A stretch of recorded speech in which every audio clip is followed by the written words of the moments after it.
اعوذ باللہ من الشیطان الرجیم بسم اللہ الرحمن الرحیم۔ سبق نمبر 7 حروف مدہ۔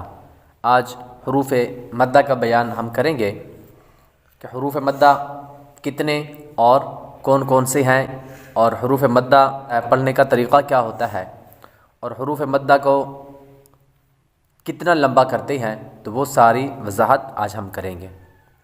اس علامت کو جزم کہتے ہیں۔ یہ جو بیچ میں علامت بنی ہوئی ہے، نشان بنا ہوا ہے، اس علامت کو جزم کہتے ہیں۔ جس حرف پر جزم ہو اسے ساکن کہتے ہیں۔ جس حرف پر جزم ہو اسے ساکن۔ اس کا مطلب یہ ہے کہ جس بھی حرف پر، چاہے وہ با ہو، چاہے جیم ہو، چاہے قاف ہو، کوئی بھی حرف، کسی بھی حرف پر جب یہ چیز، یہ جو علامت بنی ہوئی ہے، اس کو کیا کہتے ہیں؟ جزم۔ یہ جزم جس بھی حروف پر آ جائے گی وہ حروف کو کیا کہیں گے؟ ساکن۔ وہ حروف کو کیا کہیں گے؟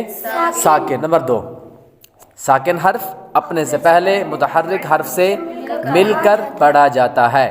اس کا مطلب کیا ہے؟ اس کا مطلب یہ ہے کہ ساکن حرف اپنے سے پہلے متحرک کسے کہتے ہیں؟ پہلے یہ بتائیں۔ متحرک جس حرف پر حرکت ہو، زبر، زیر یا پیش ہو، اسے متحرک کہتے ہیں۔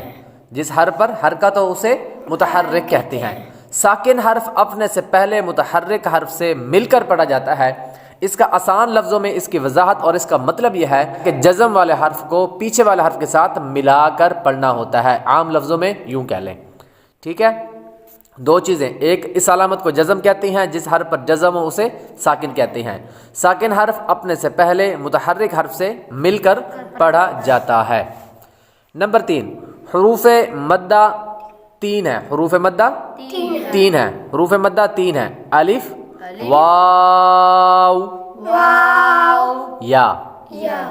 الف، واو اور یا۔ حروف مدہ 3 ہیں۔ الف، واو اور یا۔ اب حروف مدہ 3 ہو گئے۔ اب ہمیں کیسے پتہ چلے گا کہ یہ الف مدہ ہے یا یہ واو مدہ ہے یا یہ یا مدہ ہے؟ اب ہمیں کیسے پتہ چلے گا؟ کیونکہ بہت سے الف بھی ہیں، اور قرآن پاک کے اندر، عربی کے اندر بہت زیادہ الف بھی ہوتے ہیں، اور واو بھی ہوتی ہے، یا بھی ہوتی ہے، لیکن ہمیں کیسے پتہ چلے گا کہ یہی الف مدہ ہے اور یہی واو مدہ ہے اور یہی یا مدہ ہے؟ اس کی کچھ علامات ہیں۔ وہ کیسے؟ الف سے پہلے زبر ہو تو الف مدہ ہوگا۔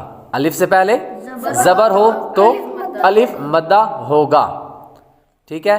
جیسے با الف زبر با، ٹھیک ہے نا؟ با الف زبر با، الف سے پہلے زبر ہو تو الف مدہ ہوگا۔ جیسے با الف زبر با، یہ با کے ساتھ جو الف آ رہا ہے، الف سے پہلے کیا ہے؟ زبر۔ با کے اوپر کیا ہے؟ زبر ہے۔ اب الف سے پہلے با پر زبر آ رہا ہے تو الف مدہ ہو گیا۔ دوسری چیز، واو ساکن سے پہلے پیش ہو تو واو مدہ ہوگا۔ واو ساکن سے پہلے پیش ہو تو واو مدہ ہوگا۔ جیسے با واو پیش بو، با واو پیش بو۔ واو ساکن سے پہلے پیش ہو تو واو مدہ ہوگی۔ جس طرح کہ با واو پیش بو ہم نے پڑھا ہے، واو پر کیا ہے؟ جزم۔ واو پر کیا ہے؟ جزم۔ اب واو کیا بنے گی؟ ساکن۔ واو کیا بنے گی؟ ساکن۔ اب واو ساکن سے پہلے با ہے اور با کے اوپر کیا ہے؟ پیش۔ اب واو مدہ بنے گی، واو مدہ ہوگی۔ واو کون سی بن جائے گی؟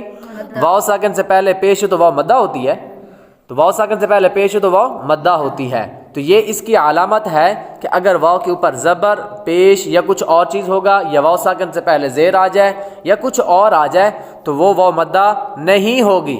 واو مدہ کب بنے گی؟ جب واو ساکن سے پہلے پیش ہو تو واو مدہ بنے گی، ورنہ نہیں۔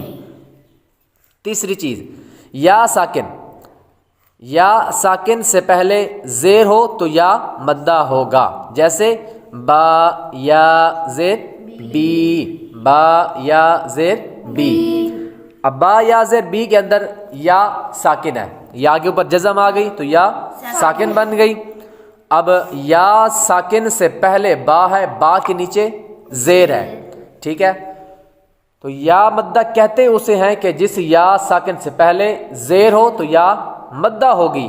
اب یا ساکن سے پہلے اگر با کے اوپر زبر آ جائے تو با یا زبر بئی بنے گا، لیکن وہ یا مدہ نہیں ہوگی، وہ یا مدہ نہیں ہوگی، کیونکہ یا مدہ کے لیے شرط یہ ہے کہ یا ساکن سے پہلے زیر کا ہونا ضروری ہے۔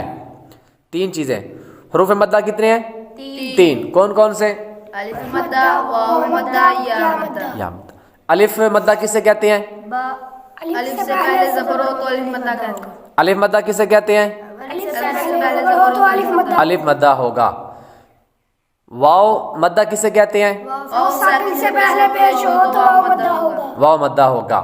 اور یا مدہ کسے کہتے ہیں؟ یا ساکن سے پہلے زیر ہو تو یا مدہ ہوگا۔ یا مدہ ہوگا۔ جز نمبر 5، حروف مدہ کو ایک الف یعنی 2 حرکات کے برابر کھینچ کر پڑھیں۔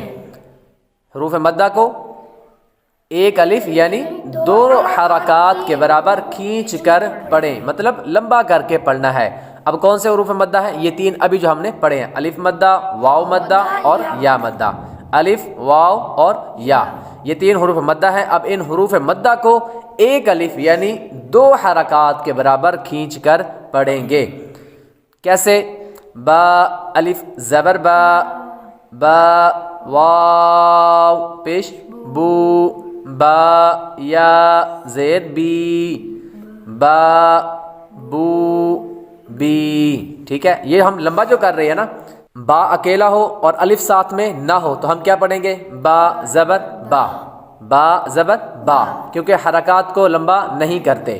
اب ساتھ میں الف آ گیا تو اب یہ الف مدہ بن گیا، تو الف مدہ کو ایک الف یعنی 2 حرکات کے برابر کھینچ کر پڑھیں گے۔ با الف زبر با۔ جز ہو گئے آج حروف مدہ میں۔ سبق نمبر 7 حروف مدہ، اس میں آج ہم نے 5 جز پڑھے ہیں۔ پہلا جز، اس علامت کو جزم کہتے ہیں، جس حرف پر جزم ہو اسے ساکن کہتے ہیں۔ ساکن حرف اپنے سے پہلے متحرک حرف سے مل کر پڑھا جاتا ہے۔ اور نمبر 3 حروف مدہ کتنے ہیں؟ 3 ہیں، الف، واو اور یا۔ الف سے پہلے زبر ہو تو الف مدہ، جیسے با الف زبر با، اور واو ساکن سے پہلے پیش ہو تو واو مدہ، جیسے با واو پیش بو، اور یا ساکن سے پہلے زیر ہو تو یا مدہ ہوگا، جیسے با یا زیر بی۔ اور نمبر 5 حروف مدہ کو ایک الف یعنی 2 حرکات کے برابر کھینچ کر پڑھیں۔ سبق نمبر 7 حروف مدہ جو الفاظ ہیں ان کی مشق انشاءاللہ تعالی آگے کریں گے۔